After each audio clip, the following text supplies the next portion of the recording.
और आइए अब शुरू करते हैं हमारी आज की कवर स्टोरी।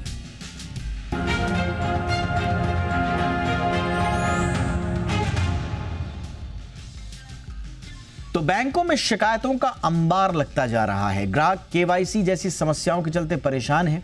उनकी शिकायतों के निपटारे में काफी समय लगता है। ऐसे में आरबीआई गवर्नर ने बैंक अधिकारियों को सख्त हिदायत दी है। वो ग्राहकों की शिकायतों पर न केवल समय दें ऐसा कहा है, बल्कि उन्हें जल्द निपटाने की कोशिश करें। आरबीआई गवर्नर लगातार जो शिकायतों का अंबार है उसके बढ़ने से भी नाराज दिखे। गवर्नर ने कहा कि वे इन शिकायतों के निपटारे के लिए एआई जैसे टूल्स का इस्तेमाल क्यों नहीं करते। पहले ये रिपोर्ट देखिए, जरा समझिए कि ये समस्या कितनी गहरी है। मेरे साथ खास मेहमान होंगे, हम समझने की कोशिश करेंगे कि बैंक जो आज के फाइनेंशियल इंक्लूजन के दौर में एक आम आदमी से लेकर सरकारों के रोजमर्रा की जिंदगी का सबसे महत्वपूर्ण अंग हो गए हैं, वहां पर अगर ग्रीवांसेस का रिडर्सल ऐसा लचर होगा तो फिर बात कैसे बनेगी। खास मेहमान होंगे मेरे साथ, पहले देखिए रिपोर्ट।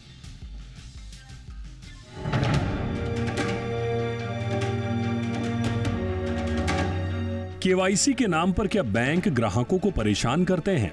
क्या एक बार केवाईसी से जुड़े दस्तावेज जमा करने के बाद भी बैंक ग्राहकों को दोबारा केवाईसी सत्यापन को लेकर फोन करते हैं?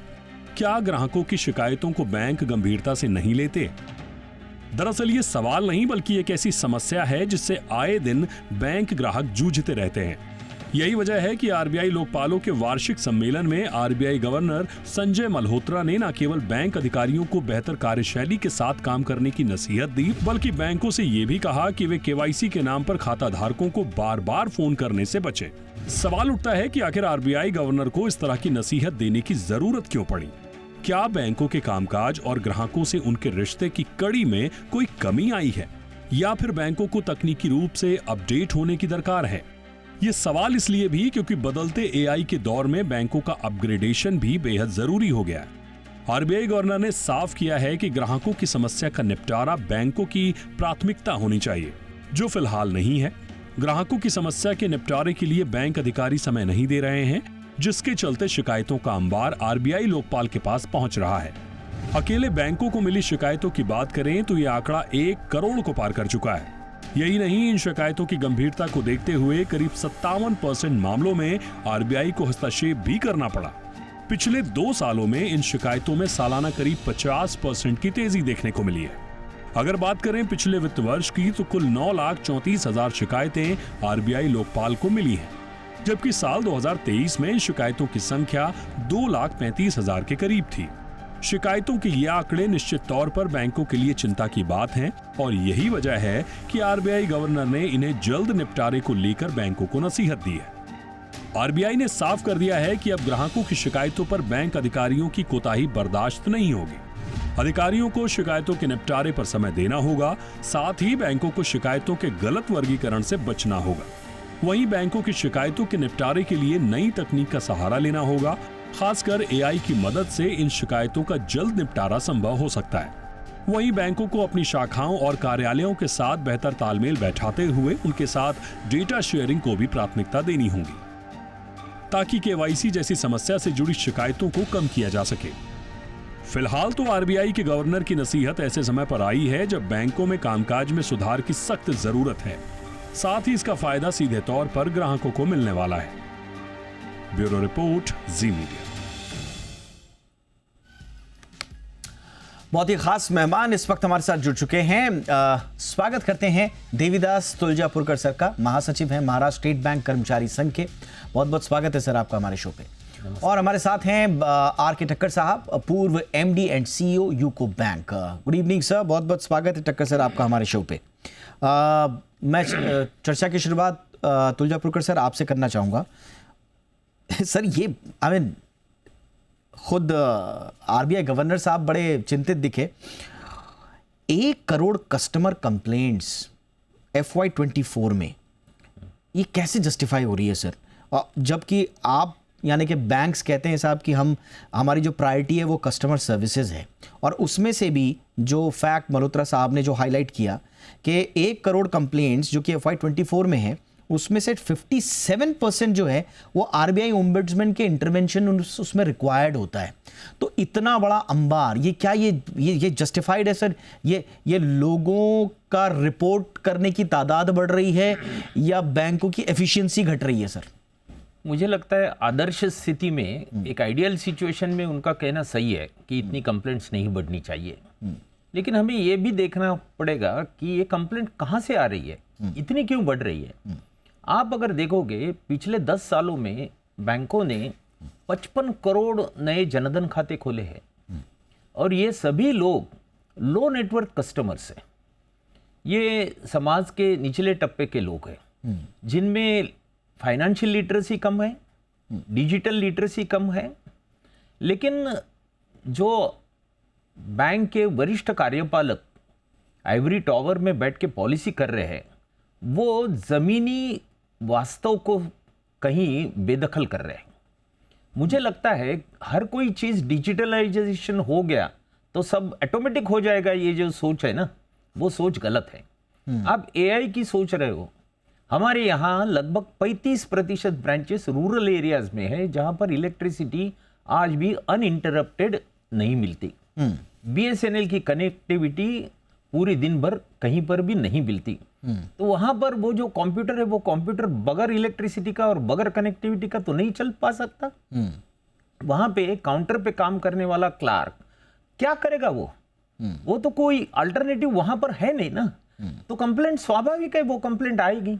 रूरल एरियाज में हार्डवेयर के इश्यूज है, वहां फॉलबैक कहीं नजदीक के सिटी में या ब्लॉक हेडक्वार्टर में जाना पड़ता है। वहां से आदमी आकर वो दुरुस्त करे, इसके लिए कुछ 2 घंटे 4 घंटे, 1 दिन 2 दिन लगेंगे। तब तक तो वो डिसरप्शन चालू रहेगा। तो मुझे लगता है कहीं ना कहीं ग्राउंड क्रूड रियलिटीज है, वो ख्याल में लेनी चाहिए। ठीक है सर, आपने जो इंफ्रास्ट्रक्चर रिलेटेड बात बोली और ख़ास तौर से इंटरनेट और डिजिटल इंफ्रास्ट्रक्चर की, मुझे बताइए सर, कितने ऐसे इलाके होंगे या कितने ऐसी ब्रांचेस आज की डेट में होंगी? क्योंकि हिंदुस्तान में अब गवर्नमेंट कह रही है कि साहब हमने जो पेनिट्रेशन है इंटरनेट का और डिजिटाइजेशन का, वो हमने लगभग पूरा कर लिया है, कुछ परसेंटेज बचा हुआ है अभी। उसके सापेक्ष में सर इतनी ज़्यादा कंप्लेंट क्या ये जस्टिफाइबल है? नंबर 1। नंबर 2, मल्होत्रा साहब ने जो नोट किया है कि ज़्यादातर बैंक्स ने और एनबीएफसीज ने भी, उन्होंने अपनी ब्रांचेस की जो एक्सेस है वो सेंट्रल डेटाबेस को अभी नहीं दी है। अब उससे होता क्या है, ये अवॉइडेबल इनकन्वीनियंस जो है, अब मैं मसलन आपको बता रहा हूं कि एक व्यक्ति अगर केवाईसी सबमिट कर रहा है बैंक को, सेविंग अकाउंट, उसको बार बार कहा जाता है कि साहब आप दोबारा रीसबमिट कीजिए, जबकि वो डेटा जो है वो सेंट्रली अवेलेबल है। तो जब बैंक्स अपनी लचरता के कारण अपना जो सेंट्रल डेटाबेस के साथ अगर वो ब्रांचेस का एक्सेस नहीं देंगे, तो ये बार बार, क्योंकि सबसे ज्यादा केवाईसी वाली आ रही हैं सर, तो कोई बड़ी इश्यूज नहीं है, छोटे छोटे इश्यूज हैं। केवाईसी को लेकर इतने चक्कर लगाना, ये तो सर एफिशिएंसी का इशू है, इंफ्रास्ट्रक्चर का इशू आपको लगता है? नहीं, वो बात आप जो कह रहे हैं वो सही है, लेकिन थोड़ा आपका ध्यान मैं आकर्षित करना चाहता हूं कि कहीं ना कहीं एम्प्लॉयज की जो तादाद है, नंबर है, पिछले 10 सालों में लगभग 1.5 लाख क्लर्क्स का नंबर घट गया है। ओके। जहां पर एक तरफ नई ब्रांचेस खोली है, 10 सालों में बिजनेस 2 गुना से ज्यादा बढ़ा है। और कहीं ना कहीं आपको बैंकिंग का रोल डिफाइन करने की जरूरत है। आप उनकी तरफ से अकाउंटिंग प्रॉफिट चाहते हो, इफिशिएंसी चाहते हो और सोशल प्रॉफिट भी चाहते हो। और सोशल प्रॉफिट अगर आप चाहोगे तो उसके साथ साथ आपको उस मायने में ज्यादा प्रॉफिटेबल नहीं, इसके बावजूद मैन पावर डिप्लॉय करनी पड़ती है। वो आप नहीं लोग देखोगे। ठीक है सर, ये आपने इंपॉर्टेंट ये पॉइंट रखा और ये वैलिड पॉइंट है कि अगर मैन पावर शॉर्टेज है तो उस पर भी काम करना चाहिए। It's a valid point sir.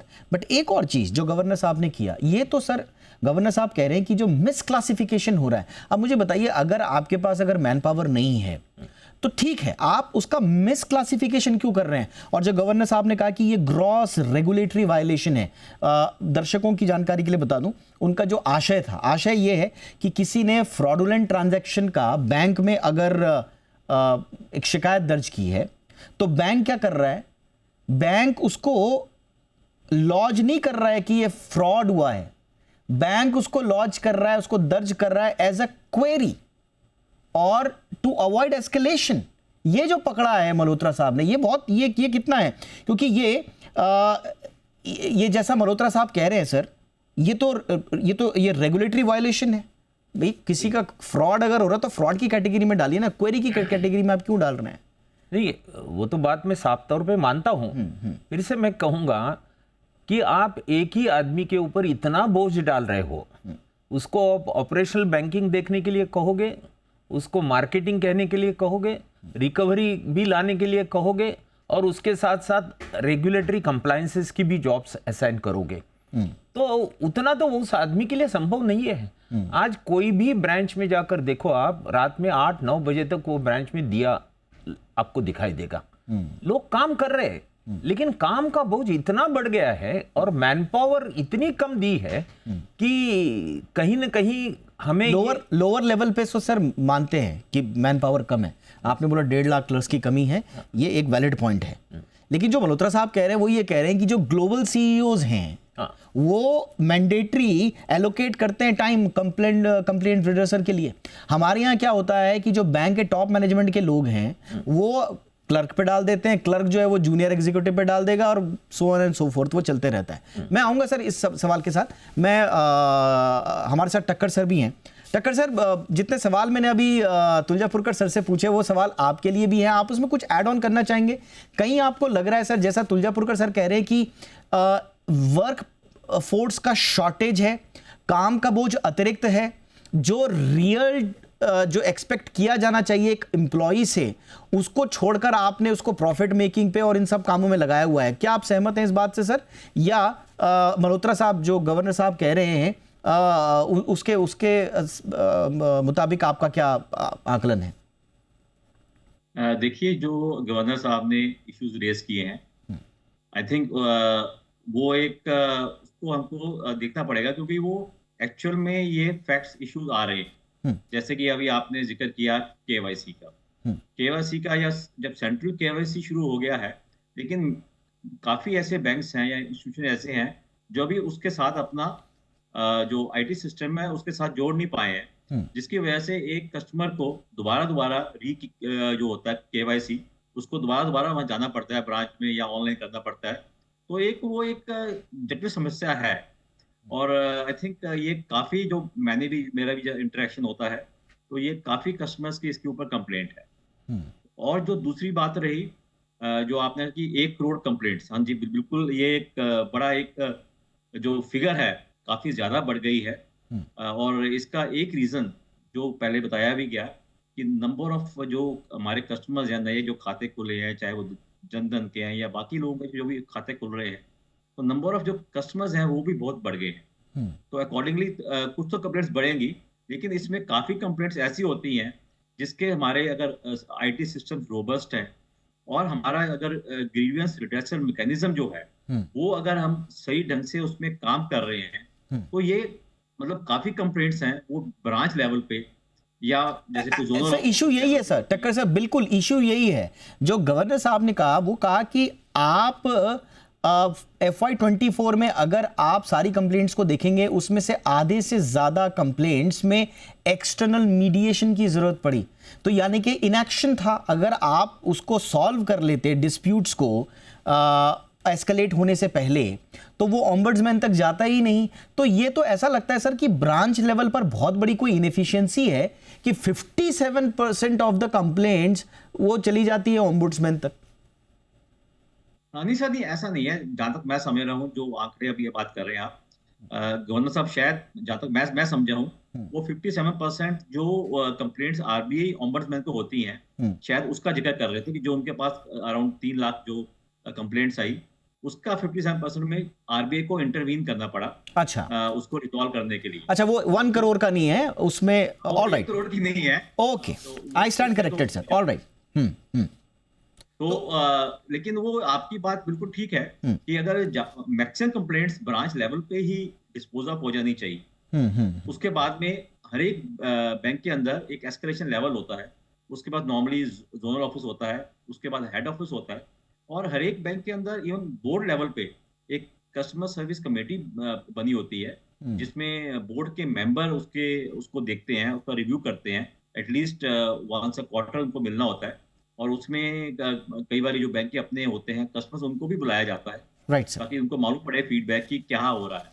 लेकिन एक जरूर समस्या है, नंबर ऑफ कंप्लेंट्स हम जो मर्जी कहें, नंबर ऑफ कस्टमर बढ़ने से या हमारे आईटी सिस्टम भी इतने, मतलब जब सारा कुछ ऑनलाइन हो रहा है तो ये चीज़ें उल्टा कम होनी चाहिए थी।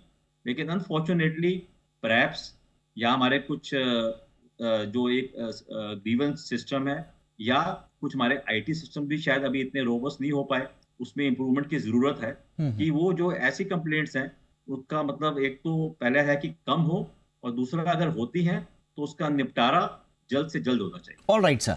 अब तुलजापुरकर सर ने बहुत इंपॉर्टेंट इशू रेज किया था और वो था ऑपरेशनल एफिशिएंसी का। बात भी सही है कि अगर अब आप ऑपरेशनली अगर एफिशिएंट नहीं होंगे तो हम आपसे कस्टमर एक्सपीरियंस की तो फिर कैसे आपसे अपेक्षा करें।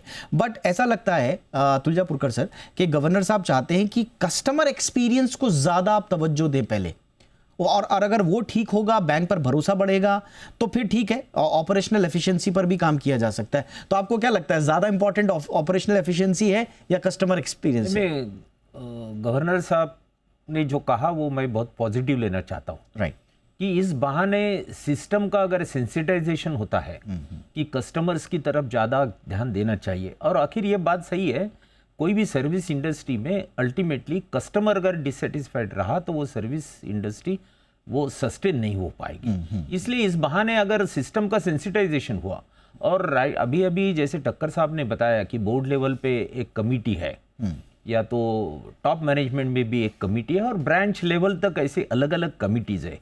इस बहाने पूरे सिस्टम को अगर रिवैम्प किया गया और कस्टमर सेंट्रिक अप्रोच लेके अगर ये सिस्टम का जो ओरिएंटेशन अगर किया गया, तो मुझे लगता है ये अच्छा मौका है सिस्टम को सेंसिटाइज करने का, Correct. उसको एक प्रॉपर ओरिएंटेशन देने का, ताकि, और अभी मैंने जो बातें कही, चाहे हार्डवेयर सॉफ्टवेयर के इश्यूज हो या टेक्नोलॉजी से रिलेटेड इश्यूज हो या स्टाफ से रिलेटेड इश्यूज हो, वो इन द प्रोसेस वो कहीं ना कहीं रियलाइज करके एड्रेस किए जाने चाहिए। अब मैं टक्कर सर से पूछना चाहूंगा ये सवाल। आपने बहुत इंपॉर्टेंट इशू उठाया टक्कर सर। क्या कोई फंड में कमी होती है? आजकल एआई ऑटोमेशन का ज़माना है, हम देख रहे हैं कि बहुत सारे बैंक्स जो हैं अपनी बहुत सारी सर्विसेज को ऑटोमेट करने की कोशिश कर रहे हैं। टेंडर्स वगैरह मैं देखते रहता हूँ कि आते रहते हैं। कोई फंड्स की कमी है सर, या कोई और इशू है? नहीं, एज फार एज जो हम देखते हैं फंड्स की कोई कमी नहीं है। हर एक बैंक अगर आप देखेंगे उसका काफी एक मेजर सम जो उनका जो साल का एनुअल बजट होता है एक्सपेंसेस का, उसमें अपग्रेडेशन आईटी सिस्टम्स या नए जो लगाने के लिए, कोई जो नई टेक्नोलॉजी अडॉप्ट करने के लिए, आई थिंक कोई भी बैंक के अंदर ये इशू नहीं है कि फंड्स की वो कमी है। ओके। लेकिन वो जब वो सिस्टम्स को एक नए सिस्टम को लाया जाता है, ऑब्वियसली उसमें कई बार इश्यूज आ जाते हैं जब आपको प्रैक्टिकली इंप्लीमेंट करते हैं, फिर उसको थोड़ा समय लग जाता है उसको ठीक करने में। और स्पेशली जो साइबर फ्रॉड्स हो रहे हैं, तो इनको निपटाने के लिए अगेन बैंकों को काफी उसके अंदर एफर्ट भी करने पड़ते हैं, और उसमें इवन पैसा भी खर्च होता है। तो ये भी एक इशू है जो साइबर क्राइम है, क्योंकि सेफ्टी और ये सब चीजें आई थिंक फोरमोस्ट हैं। ऑल राइट सर, यानी कि नए तरह के थ्रेट्स भी इवॉल्व हो रहे हैं। छोटा सा मैं ब्रेक ले रहा हूं सर। ब्रेक के उस पार एक एक सवाल आप दोनों के लिए मेरे पास है। थोड़ा बैंक्स की तरफ से भी हमें समझना होगा इस इशू को एड्रेस करते हुए। अब केवाईसी की बात आ रही है, CKYC की बात आ रही है, इस पूरे सिस्टम में इतने सारे ग्लिचेस होते हैं, तो बैंक का भी कहना सही होता है कई बार कि साहब हम वो आर्ग्यू कर सकते हैं कि इतने सारे टेक्निकल ग्लिचेस हैं, इनकम्प्लीट डेटा है। तो जो रिलायंस है आपकी सेंट्रल KYC के प्रति, वो बड़ी इम्प्रैक्टिकल सी हो जाती है। तो हमें उस तरफ से भी समझना होगा। RBI तो चाहता है कि आप सारी की सारी कंप्लेंट्स को बिल्कुल विदाउट आउटर इंटरवेंशन या ओम्बुड्समैन के इंटरवेंशन के आप निपटा दो, लेकिन क्या हमारे बैंक अधिकारी हैं, उनके पास इतनी पावर है सर कि वो छोटी मोटी कंप्लेंट्स को अपने स्तर पर निपटा दे? मतलब कंप्लीट उसको रफा दफा कर दें या उसमें कोई फैसला रख दें? नहीं, हर चीज के लिए कोई ऐसा स्टैंडर्ड ऑपरेटिव प्रोसीजर है नहीं। इसके कारण वो ब्रांच मैनेजर उसकी लेवल पे कई कंप्लेंट से वो डिस्पोज ऑफ नहीं कर सकता। उसमें कई फैक्टर्स भी जुड़े हुए हैं, जिन फैक्टर्स के ऊपर ब्रांच मैनेजर का कंट्रोल नहीं है। या तो बैंक ने उसको जो पावर दी है वो पावर उसके पास नहीं है, तो वो कैसे निपटारा करेगा? वो संभव नहीं है। मुझे लगता है एक होलिस्टिक अप्रोच लेके इन सभी डायमेंशंस से अगर हम एड्रेस करेंगे तो ही ये जो इशू है उसको genuinely will be able to overcome. नहीं तो फिर वो हैंकी पैंकी कुछ तो किया जाएगा और असल में उसका डिस्पोजल नहीं होगा। Absolutely sir. अब मैं, क्योंकि मैंने फंड्स के बारे में कहा था और ये थोड़ा सा बैंक के पक्ष से, मैं बैंक के पॉइंट ऑफ व्यू से मैं सवाल पूछ रहा हूँ टक्कर सर से। टक्कर सर, बैंक कैसे अफोर्ड करेंगे ये जो टेक्नोलॉजिकल ओवरहॉल है और ख़ास तौर से AI driven grievance riddle system का? बैंक्स ये भी आर्ग्यू करते हैं कि साहब आपकी जो रेगुलेटरी कॉस्ट है, अगर उसका प्रेशर बैंक पे आएगा तो हम टेक्नोलॉजिकल एडवांसमेंट्स कैसे करेंगे? अब जो गवर्नर साहब कह रहे हैं उसमें जाहिर सी बात है वो एक रेगुलेटरी कॉस्ट के साथ आएगा। आपको इतनी एफिशिएंसी के लिए खर्चा करना पड़ेगा, इन्वेस्टमेंट करना पड़ेगा। तो आपको लगता है ये आर्ग्यूमेंट वैलिड है बैंक के पॉइंट ऑफ व्यू से कि ये इस पे थोड़ा सा गवर्नर साहब को भी सोचना पड़ेगा या पूरे सिस्टम को सोचना पड़ेगा कि हम प्रैक्टिकल एक्सपेक्टेशंस करें? देखिए, जो बात है वो थी, ये सब शुरुआत कहाँ से बात होती है? कस्टमर सर्विस से। अब कस्टमर सर्विस एक सबसे मतलब फोरमोस्ट चीज है किसी भी, जैसे बोला गया कि सर्विस इंडस्ट्री में, और बैंक्स तो एक I think the very first thing जो सामने आती है, you have to have a satisfied customer. तो वहीं से ही फिर ये इशू शुरू होता है शिकायतों का, और उसको कैसे उसका समाधान किया जाए। तो उसको हम टेक्नोलॉजी से कैसे कर सकते हैं और उसमें क्या कॉस्ट आएगी? ऑब्वियसली इट इन्वॉल्व्स कॉस्ट, इसमें कोई दो राया नहीं है कि कोई भी कंप्लायंस करने के लिए, रेगुलेटरी हो या वैसे हो, उसके अंदर कोई ना कोई कॉस्ट एलिमेंट तो होता है। क्योंकि मैं जैसे अब एआई की बात हो रही है, अब ठीक है बड़े बैंक तो कर देंगे जो प्रॉफिट में है, लेकिन छोटे बैंक्स, एनबीएफसीज, उनके ऊपर एआई ऑटोमेशन का अभी भी उनके स्थिति नहीं है कि वो वहां पर इतना ज्यादा इन्वेस्टमेंट कर सके। तो या तो सपोर्ट करे गवर्नमेंट। नहीं, देखिए, एज फार एज जो कमर्शियल बैंक्स हैं, वेदर प्राइवेट सेक्टर में हो चाहे पब्लिक सेक्टर में हो, आई थिंक उनके पास फंड्स के कोई कंस्ट्रेंट नहीं है। लेकिन जब आप बात कर रहे हैं एक छोटी एनबीएफसीज के या जो छोटे बैंक्स हैं, उनको ये एक जो कॉस्ट एलिमेंट है उसके ऊपर एक इशू आ सकता है। करेक्ट। लेकिन मैं ये सोचता हूँ कि जैसे धीरे धीरे जैसे अब चीजें अडॉप्ट होंगी, तो जब बड़े बैंक पहले उसको इम्प्लीमेंट करेंगे, तो जब ये छोटे इंस्टीट्यूशंस हैं, बाय दैट टाइम क्या होता है कि जब एक टेक्नोलॉजी अडॉप्ट होनी शुरू हो जाती है, तो फिर उसकी जो कॉस्टिंग होती है वो भी कम होनी शुरू हो जाती है। तो वो आई थिंक धीरे धीरे उनके लिए भी ये मुझे लगता है कि इस पूरे डिस्कशन में एक दो एंगल बहुत इंपॉर्टेंट है। नंबर वन, जो गवर्नर साहब ने कही बिल्कुल सही बात है, कस्टमर एक्सपीरियंस को आप और बेहतर बनाएं। जो कंज्यूमर की, जो कस्टमर्स की जो कंप्लेंट्स हैं उनको निपटान करने का आप और पुख्ता तरीके से आप सिस्टम बनाएं। लेकिन हमें यह भी देखना होगा आप लोगों से चर्चा करने के साथ साथ कि रेगुलेटर्स और गवर्नमेंट के साथ एक बेहतर कोलैबोरेशन भी होना चाहिए कि जो बैंक की जो ऑपरेशनल रियलिटीज़ हैं हमको उनको भी मद्देनजर रखना होगा। मुझे लगता है कि ये दोनों पक्ष हमें देखने होंगे। क्यों? क्योंकि इन दोनों पक्षों में सुधार जब तक नहीं होगा तब तक जो केंद्र बिंदु है हमारा चर्चा का, और वो है कंज्यूमर, कस्टमर, तब तक उसके साथ न्याय नहीं होगा। क्योंकि हम तो यहां पर कंज्यूमर की बात कर रहे हैं, कस्टमर की बात कर रहे हैं, इसलिए हम कहेंगे कि बैंक्स भी, रेगुलेटर भी, हर स्टेक होल्डर एक ऐसा मिला जुला वातावरण बनाए, एक दूसरे के प्रैक्टिकल दिक्कतों को समझे, ताकि केंद्र बिंदु जो हमारा कस्टमर है उसके साथ अन्याय ना हो। बहुत बहुत शुक्रिया, बहुत अच्छा इंसाइटफुल डिस्कशन रहा आप दोनों के साथ। बहुत बहुत शुक्रिया तुलजापुरकर सर, वक्त निकाला आपने। टक्कर sir, thank you so much sir for your time. Thank you sir. ये थी हमारी आज की कवर स्टोरी।